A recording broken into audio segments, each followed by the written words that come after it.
Good morning. My name is Patrick. I am one of the sales guys at Western Title. Thank you guys for joining us. You guys are all from Sierra Nevada Properties. So it looks like quite a few new agents as well. So today we're going to be going over Escrow 101. For those who didn't hear, behind me is Joann Sundstrom. She is one of our certified senior escrow officers. She's been in the industry for longer than I've been alive. Anyway, just very good, but that's true. Are you over 40? Yes. No. You're not over 40. So today we're going to be going over every aspect of escrow, from how to get it open, what you need to expect while escrow is open, how to close escrow, and we're going to be going over some forms. Joann is going to be with us as long as she can be. She has a pretty busy schedule today, so if she needs to step out, she will pass it over to me and I will do my best to help you guys out. But in that case, let's get this show on the road. And Patrick has done enough of these with me that he can do whatever we can't do. And feel free at any time to interrupt us if you have a question, if you don't know what something means, or if you just want to ask a question and you don't want to unmute yourself, you can always write in the chat as well. Yeah, please don't be embarrassed not to ask, because what happens is everybody wants to ask the same question, just nobody wants to stand up and say it. So there is no stupid question by any means. All right. All right. We will start talking Escrow 101, and we will turn it over to Joann to cover how to open up escrow. So we're just going to kind of go through these briefly, and Patrick can go back and highlight. If you are going to go on the listing, one of the first things you should do is email Patrick or I and get a property profile for you.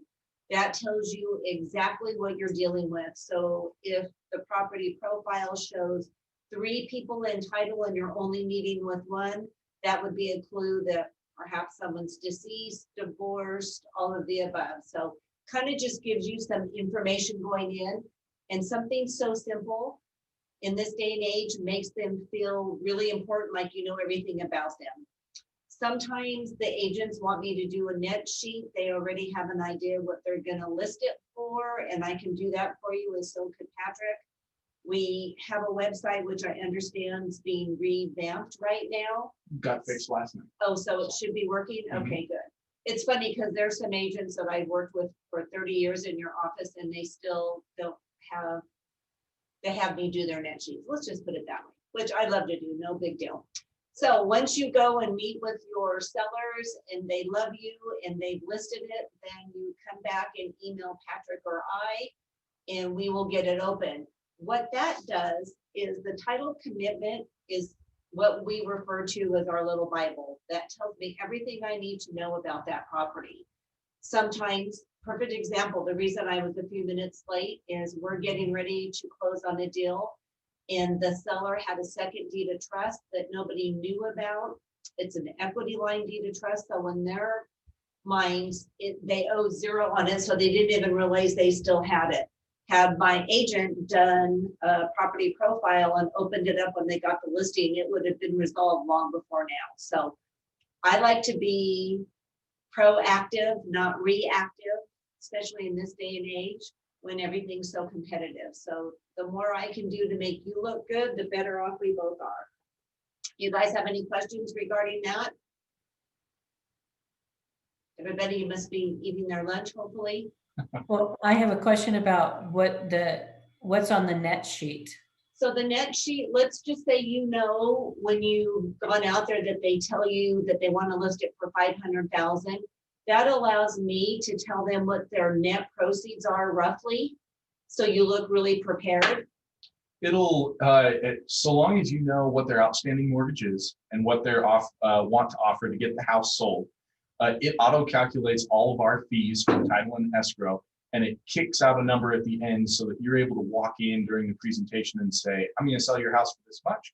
You're going to walk away with this much money. Right. And usually comes in as a stronger offer for you to help with the listing. And if you don't know how much they owe, at least you show, let's just say they're going to net 300,000, and then they tell you at the listing that they owe 200, then the math is really simple. So it just allows you to go with a breakdown of the fees.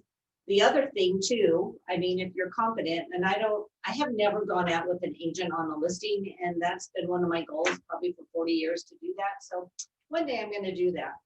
But if you go to your listing, you have all your documents, you have a laptop, you could actually log into our website and do the net sheet there with them with multiple different prices, so you guys could come to a firm price. Okay, And we'll be going over net sheets in another class as well. I will give you guys a little bit more info at the very end of the class about how to go find it.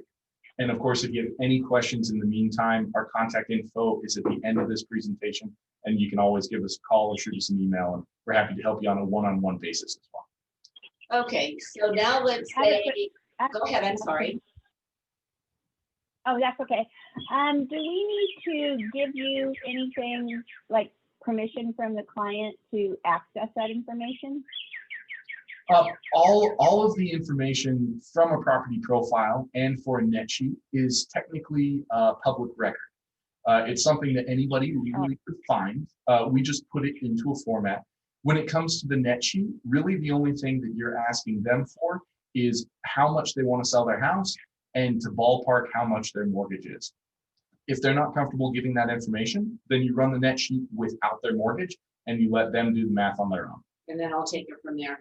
Typically, when you go meet with somebody, nobody cares about anything other than how much they're going to get when they sell their home in reality.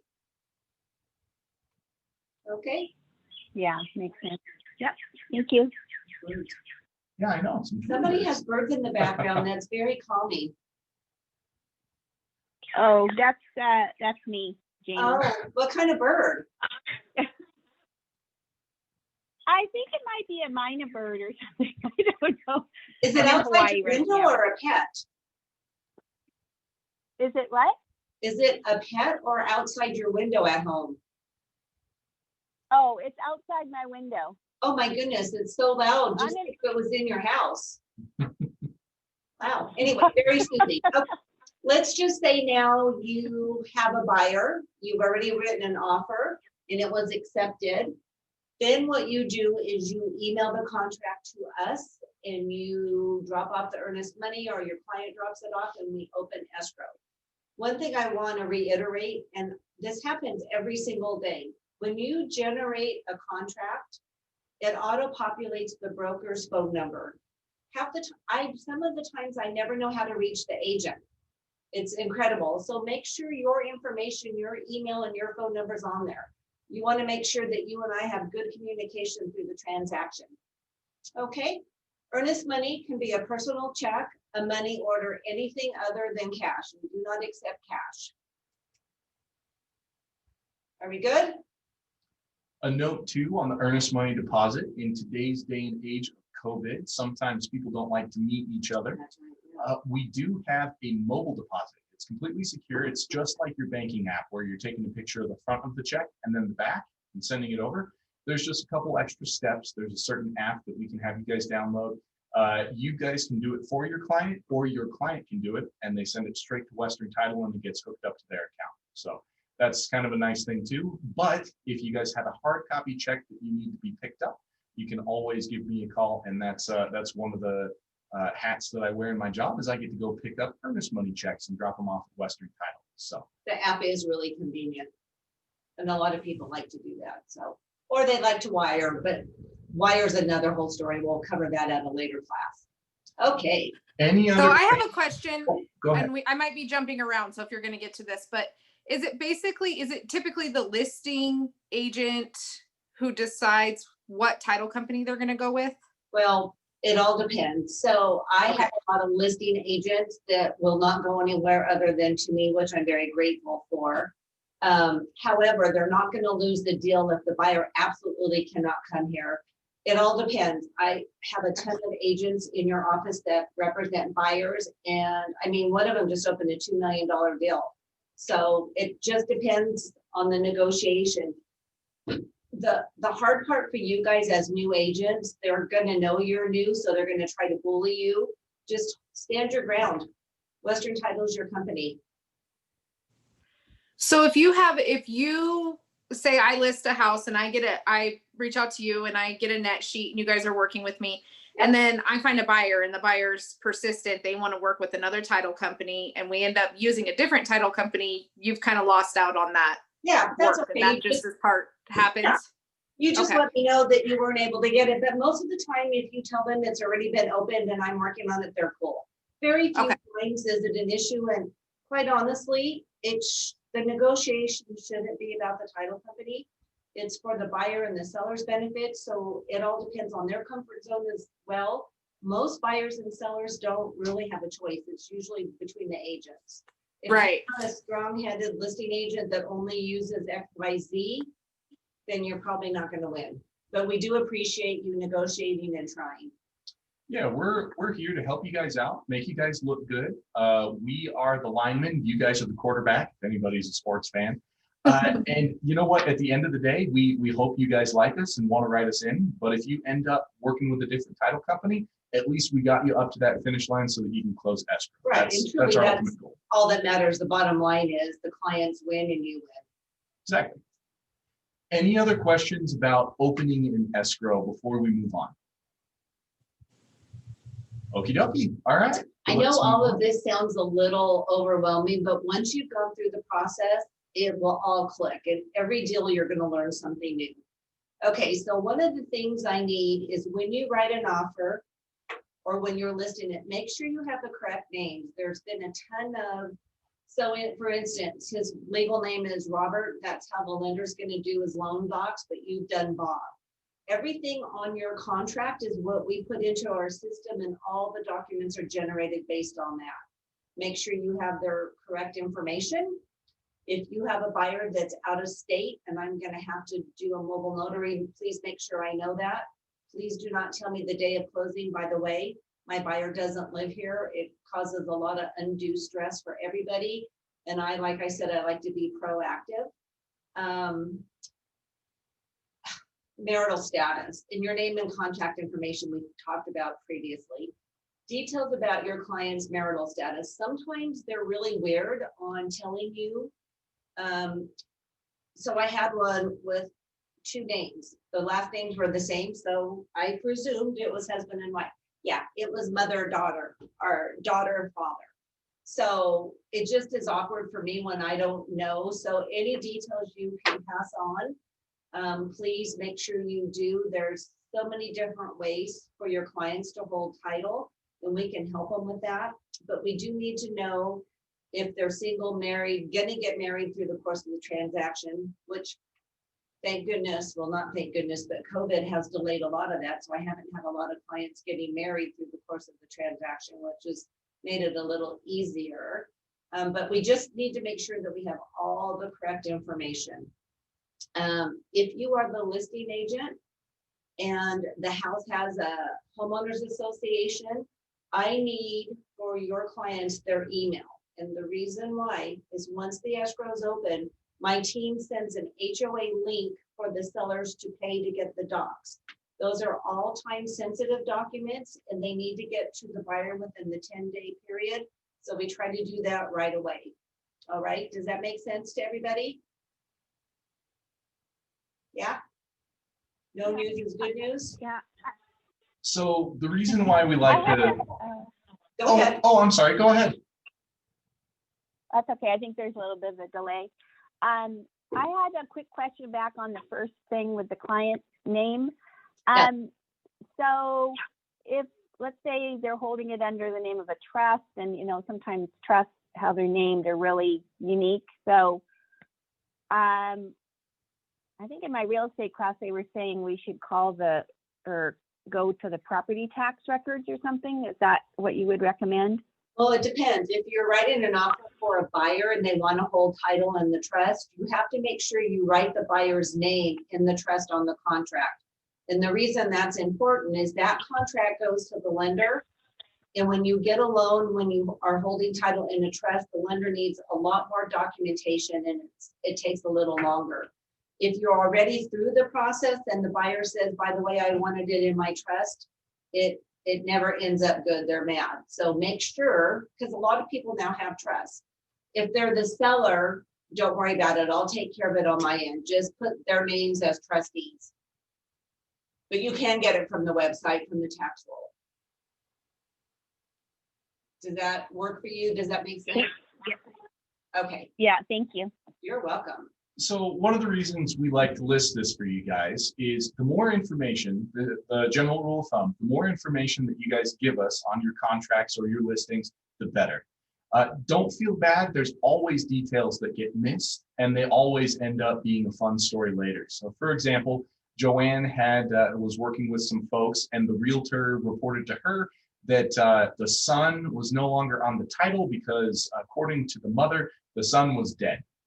Well, come to find out, so this was reported to us. We started going about how to do power of attorney and all that. Well, it turns out the son was not technically dead. The son was dead to her. And so that's just a classic example of, it turns out the son was still around, still had to sign off on the title, but it was just information that was not passed on to the realtor and therefore didn't get passed on to us. No reason to beat yourself up about it. There's always some fun things that happen during escrow, but the more information you provide us in the beginning, usually the better it goes down the road. And that file was pure drama. So I'm trying to get a copy of a death certificate. Nobody would tell me when he died, where he died, so I couldn't even do any research. Finally, the agent said, well, he really isn't dead. He's dead to them. So it was a lot of extra drama for the sellers. And then, of course, I had to make sure that the son didn't come in when they came in.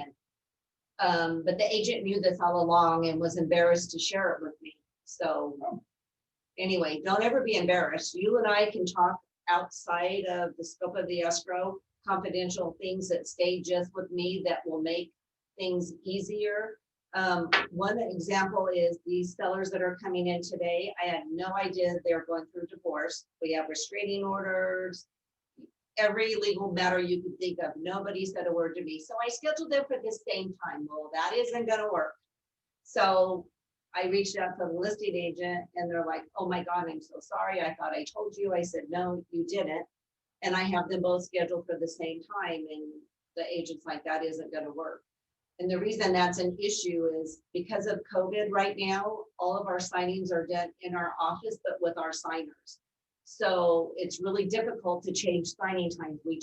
Anyway, I could go on for hours, but the moral of the story is he's going to sign today and she's going to sign tomorrow.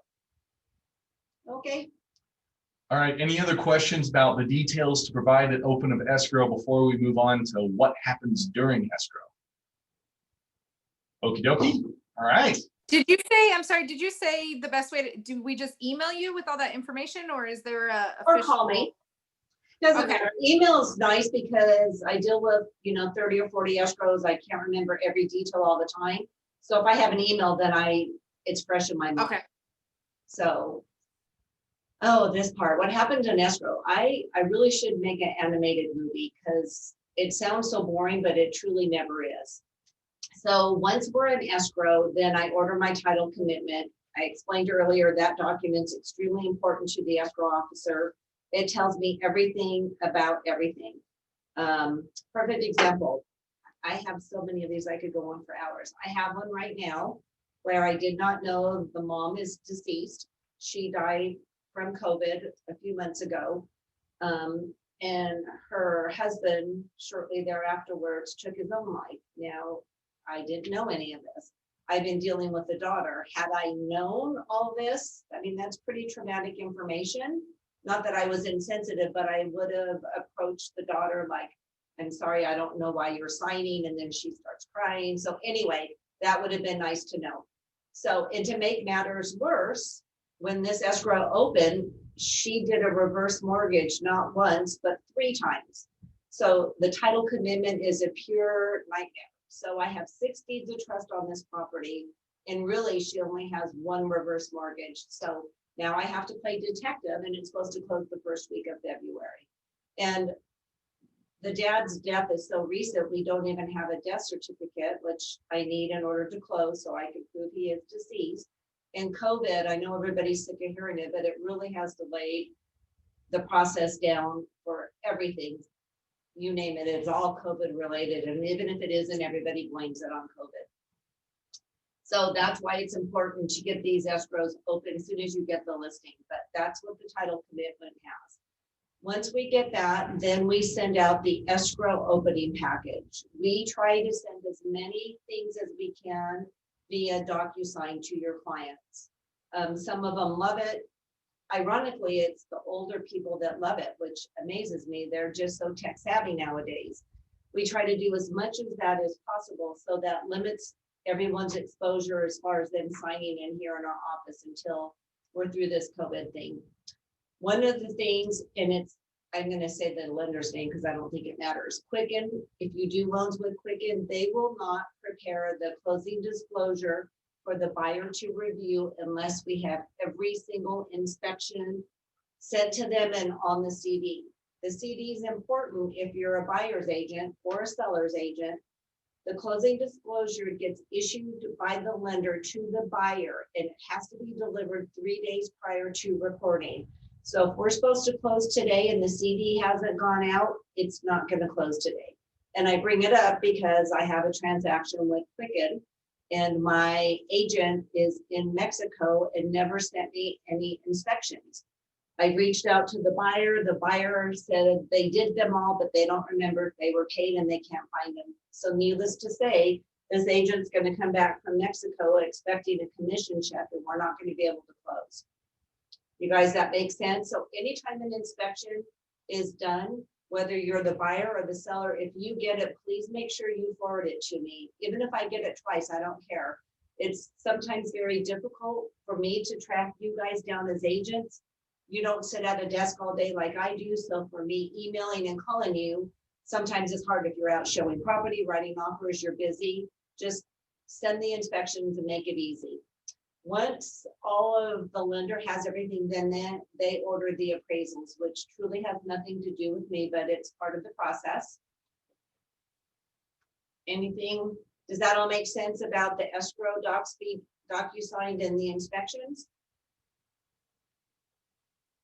All right. Well, the nice part is that takes us in a very, very abbreviated version. That takes us to the end of escrow. Okay. So how I work, and every escrow officer works slightly different. It doesn't matter if you represent the seller or the buyer.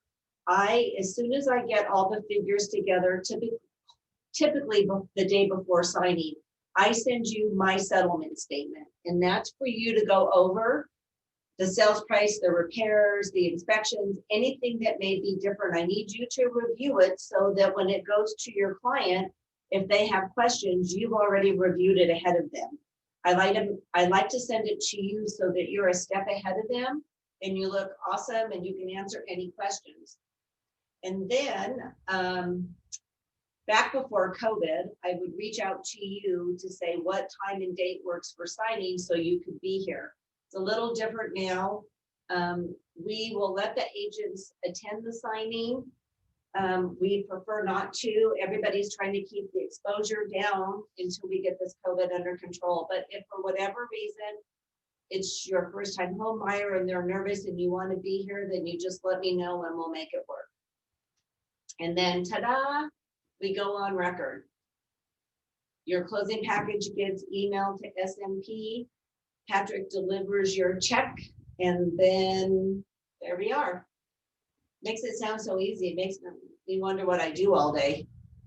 So like Joann said, the closing package gets emailed over to you, and then I get this nice little check that has your name written on the envelope. I get to run all the way over to your office. If you happen to be in the office, I get to give you a handshake, a high five, or whatever COVID measure we're supposed to do now, and congratulate you. And of course, I'll be asking, how'd it go? What worked? What didn't? What do you need next time to make the escrow better? Right, what can we do different? That check goes to Lisa over at Sierra Nevada Properties, and then from there it goes through processing. So far as I know, it takes usually 2-3 business days, and then you guys get paid, and that brings us to the end of an escrow. One of the things that I do have to say about Joann before we go into the settlement statement, she works with Sierra Nevada Properties a lot. She's extremely good at working with new agents like you guys, kind of helping you guys, showing you the ropes. And then once you've done an escrow or two, she lets you fly, and she won't kind of micromanage every detail anymore, because she trusts you and she knows how you're going to work.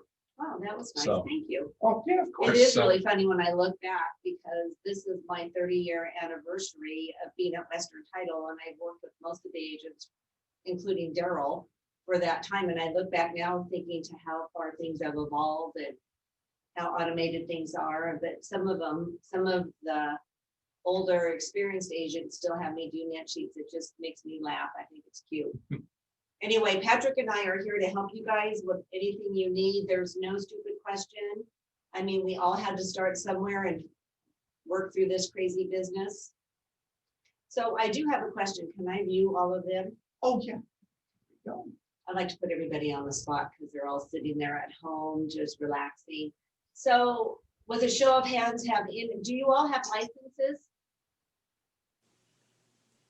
No? I'm seeing about half raise their There hand we go. and about Repeat half the are question. saying no. What's the Okay, question? so those that have license, you haven't had a contract or been in escrow yet?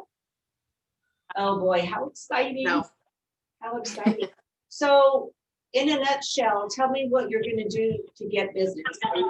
Reach out to your friends and family. What's your goals? How are you guys gonna do that? I'm curious. Yes.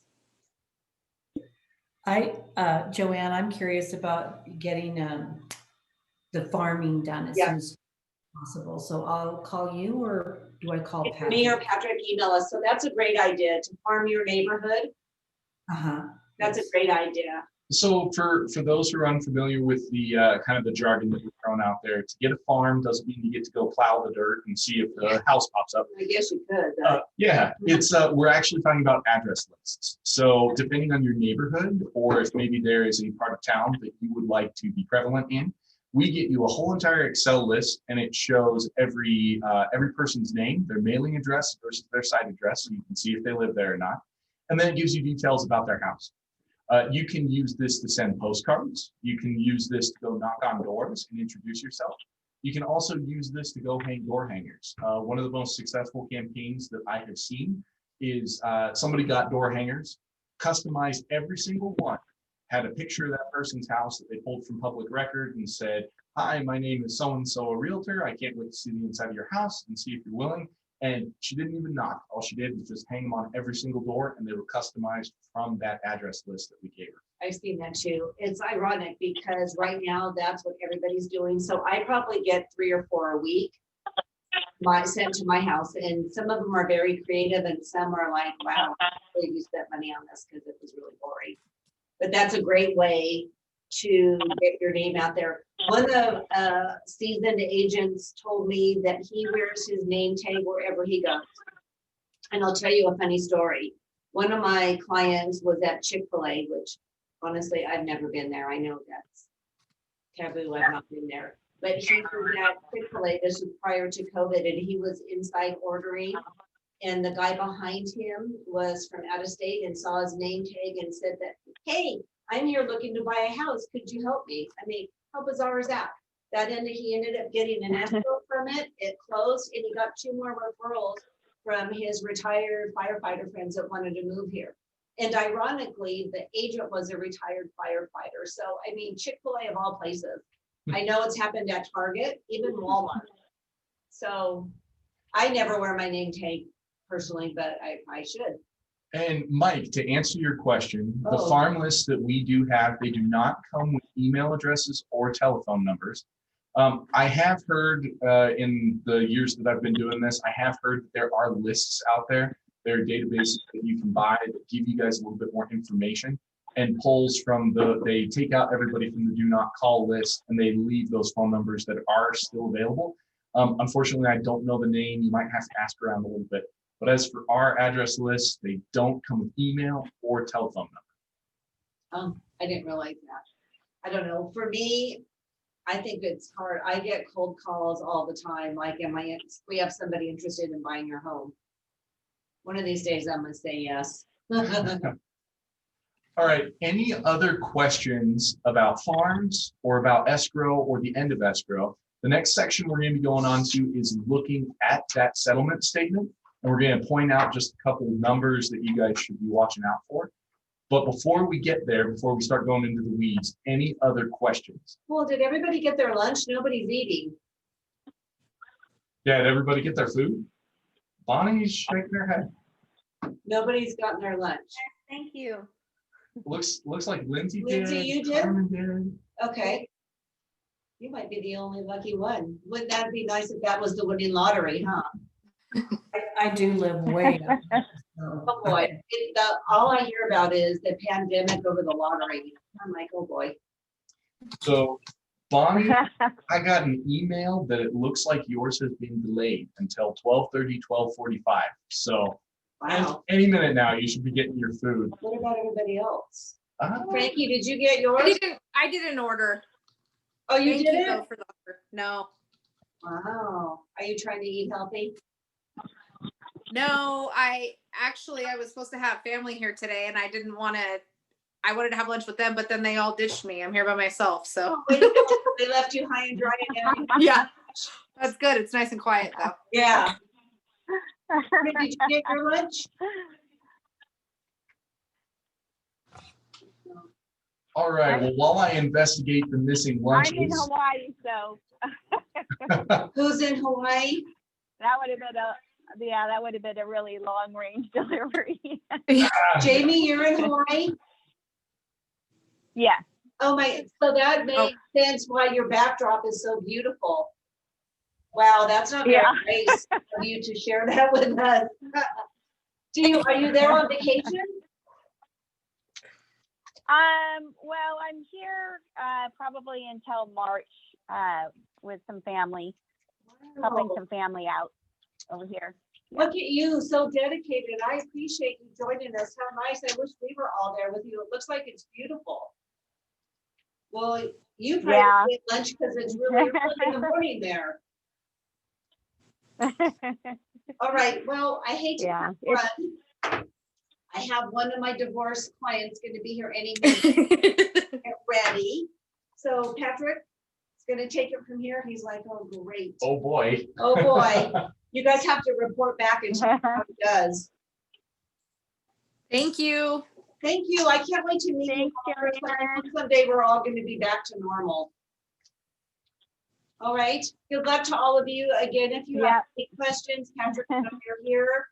I don't know if they all have our emails, Patrick. At the very end of this, there's a contact page. So There is. they'll be able to reach out And to they're us. able to save that or print that. Yep. This is actually my first Zoom class Oh. ever.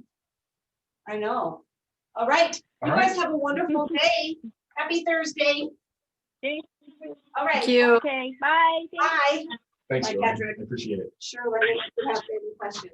All righty. Okay. Thanks. Okay, so the form that is in front of us has been broken. It's 3 pages, but it's been broken down for you guys.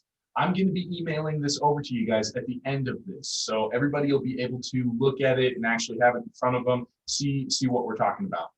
The very top of the first page is going to be all of the information about the escrow. So the main things to watch out for is in the very middle. It's going to have the property address that's being sold and bought. It's going to have who is buying it, and it's going to have who is selling it. It's also going to list the information about your lender and have all of their numbers. Make extra double sure that the property address is correct, and whoever you are representing, whether it's the buyer or the seller, make sure that their names are correct.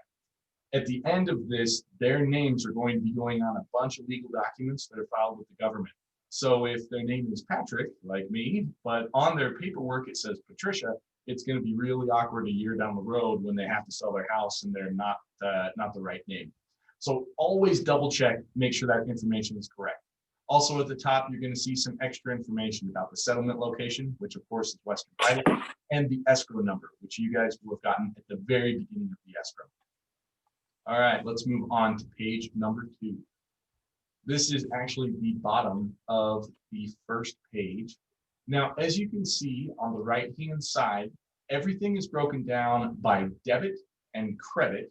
So the debits, of course, are everything that is going to be going out for the client, and the credit is everything that is going to be coming in for them. Well, let's see. Maybe I got that all messed up because we are representing the buyer in this case. So yeah, I did get that messed up. Sorry about that, you guys.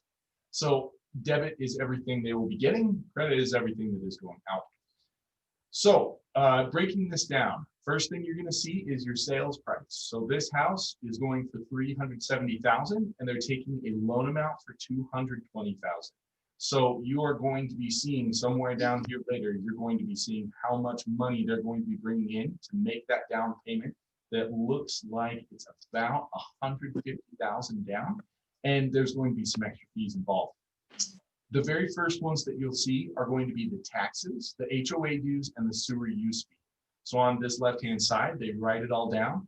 Usually these are for the first quarter. They are paid through escrow, and then they are paid through the mortgage. Some HOAs actually are paid just individually. They'll actually get a bill, but most here in the city get paid through that mortgage. So you'll be seeing those listed next. And there's your earnest money deposit. So especially for your buyer, if they wrote down they are giving $1,000 or 10%, we are going to write that down in the credit right there for them. Now next, looks like this was done through Synergy Home Mortgage. So we have all of their fees written down: origination fee, paid interest per day, and there's going to be another HOA charge right here. So again, this is all about just going through, making sure all the numbers are correct, and seeing if something jumps out. It looks like here homeowners insurance has been covered for the first 3 months. A little bit of extra property taxes added, and then they were taken off by just a little bit. So it looks like there was, we thought some property taxes were owed, but looks like it wasn't that full amount. So we credited that back. Next thing that you'll see are all of our title fees. So there's always two schools of thought behind this. We can provide you with one big lump sum that shows all of our title and escrow fees just as one big amount. And then we get people who want to know what they're paying for in the big lump amount. On the opposite side, right here, we have them all written down. You can see every title fee that is involved, but now you're going to have people saying, well, why am I paying for that one? And why that one? We just like to make sure that you guys can see every single detail.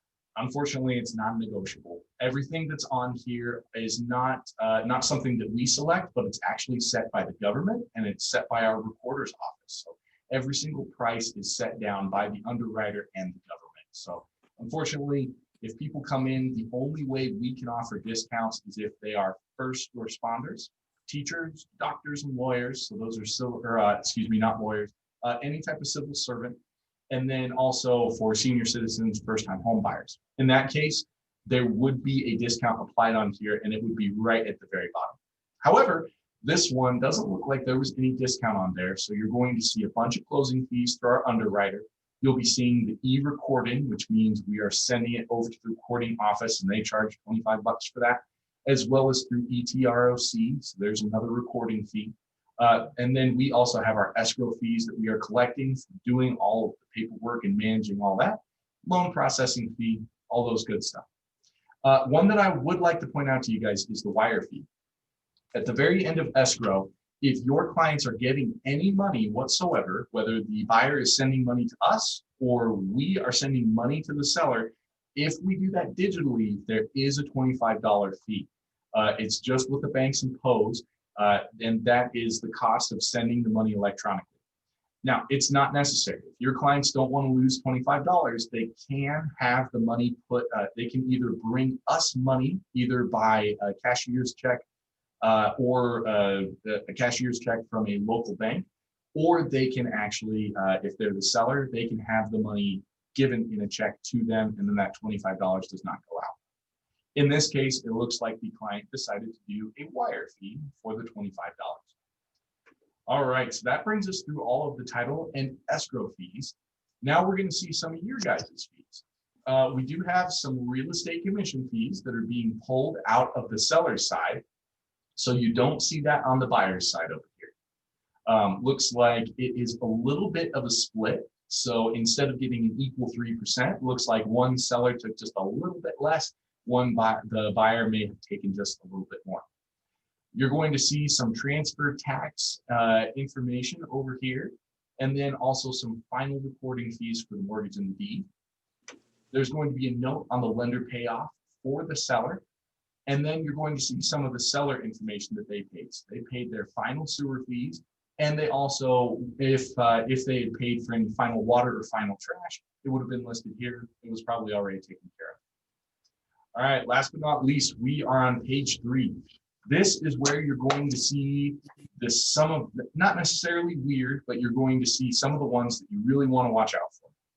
All of the fees that were listed before are very traditional. This is when we start getting into inspections, HOA dues, appraisal fees, warranties, all that good stuff. Make sure that you go with a fine-tooth comb, and if a number is wrong, that you let us know as soon as possible. I do notaries as well, so I help do the signings, and more often than not, at the very end, there's somebody who says, this inspection was already paid for, and for some reason it's on here. And the nice thing is, all we have to do is just take it off. So you can see right here, third from the bottom in the main section, fireplace inspection, $135 paid before closing. Sometimes, because we're all human and we make mistakes, sometimes there is a number right here that says $135, and it adds up at the bottom for what they're going to owe. If that's the case and you spot that, the earlier the better. We get that removed because, like it says, it was paid before closing. So always make sure to add your eyeballs to it. Make sure that you're seeing all those numbers. Like we mentioned before, everything on the left, this is everything that the seller is owing. This is everything the buyer is owing. So the buyer is covering the heating, cooling inspection, whereas the final HOA dues are being covered by the seller. HOA administration fee is being covered through the buyer, and this is usually their transfer fees, or just the first administration fees, while the transfer fees are being covered by the seller. So always make sure that all of these are taken care of, especially with the inspections, the home warranties, radon inspection. Looks like they did a homeowner's insurance premium as well. And that is covered through not our title insurance, but the actual homeowner's insurance. So it looks like they got an extra notch up on that. And then, like I said, the fireplace inspection. Now at the very bottom on page 3, you're going to see the total amounts. Your buyer and seller are not going to see both. This is a compilated version that shows on the left-hand side what the seller owes and how much they're making, and what the buyer owes and how much they might be making. Now, when you get it for your client, they will only see their side. So that information will be secure, in other words. So, for example, it looks like by selling this property, these folks are going to be getting, they're selling it for $370,000 and a little cents, and they are going to have a debit of about $189,000 that they're going to have to cover the fees and cover the commissions and all that good stuff. Whereas the borrower over here looks like they are going to be buying this house for, like we said, the $270,000. They're going to be paying a little bit extra for those closing costs, and they need to be bringing in this much. That includes everything that we just talked about. So that includes those inspections, covering of those fees, and it's also their money down to start and get this loan. So this is the money that they will either be wiring over, either that, or they will be bringing in a cashier's check from a local bank. All right, and then the last page, which is not on here, the last page, page number 4, is where they get to sign. That's where all the signature lines are going to be. Again, I'm going to be sending this to you guys. I see that we did have a question through the chat, so let's go ahead and check that really quick. If that would pop up for us.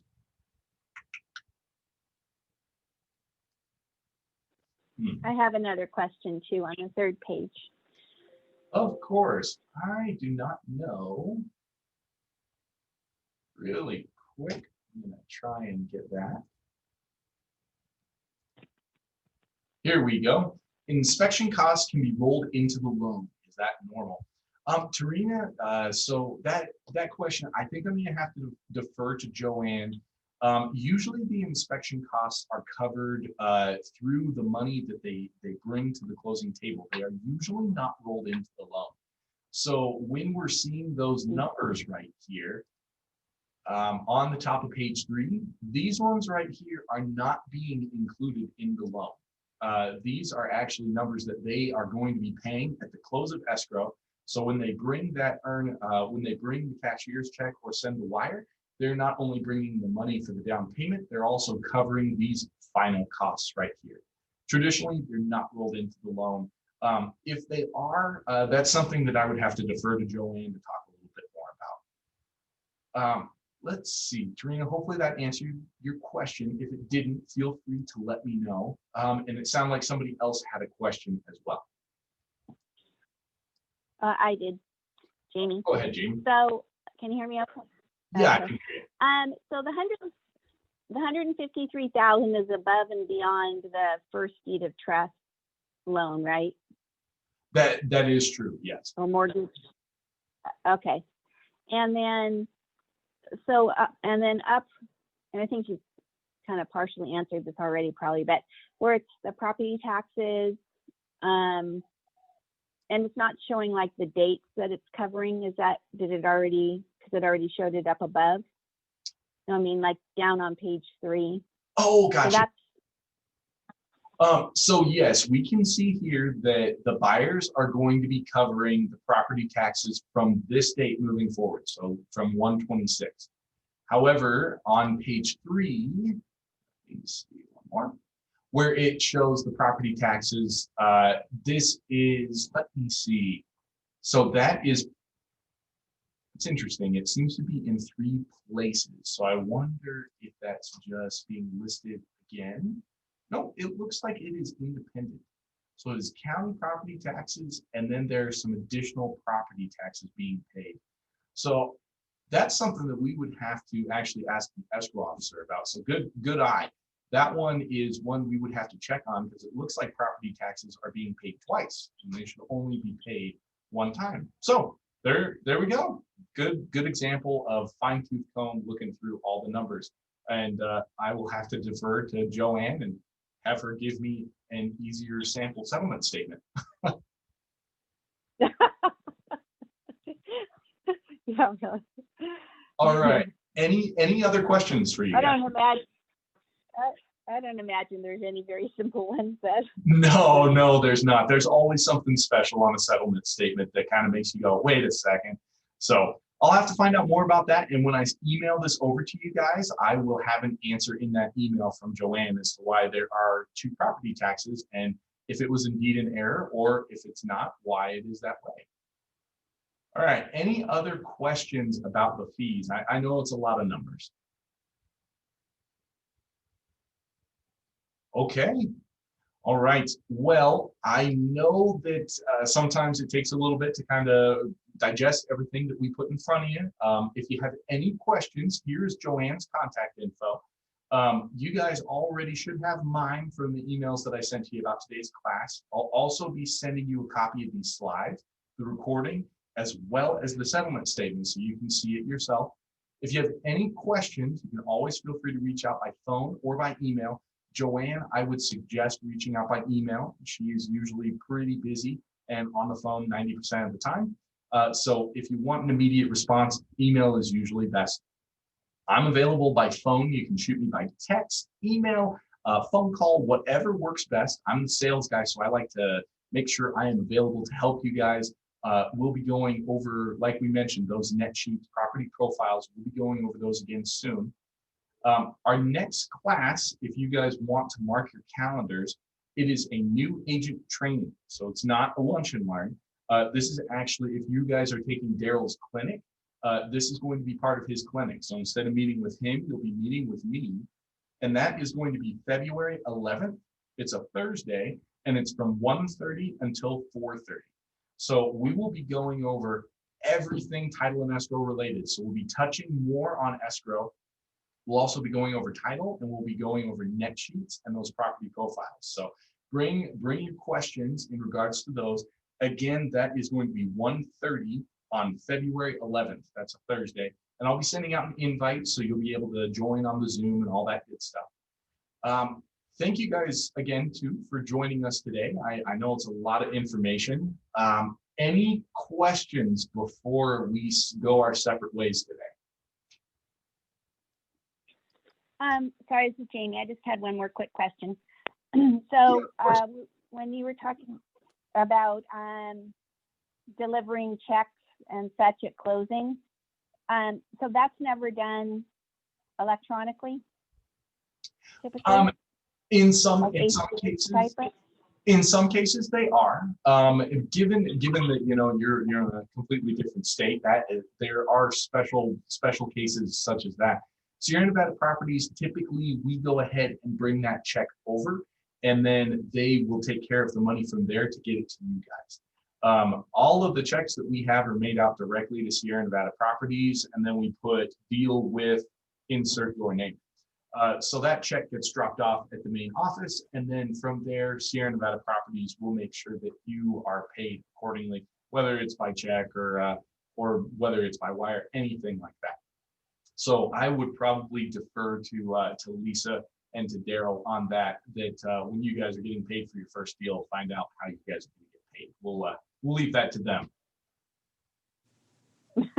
Yeah, good idea. All right. Any other questions? Okay. All right. Well, we're ending just a couple minutes early. Like I said, you guys should be expecting an email from me with the class and settlement statement. If you have any questions in the meantime, feel free to let me know. For those who didn't get lunch today, I am really sorry. We got a notice from Grubhub that they just decided to cancel some of them for us. So for the people who didn't get their lunches, I officially owe you 2 lunches. So even better. And again, as a friendly reminder, if you have any questions and you just need to sit down and chat one-on-one, I can meet with you over Zoom. We can talk on the phone, but just to make sure all your questions are answered and you guys are comfortable with it. But in the meantime, thank you guys for coming today. I appreciate it. And I hope you guys have a great rest of your day and good luck on starting your guys' career. We look forward to working with you guys quite a bit. Thank you. Thank you, Patrick. All right. Thanks, everybody.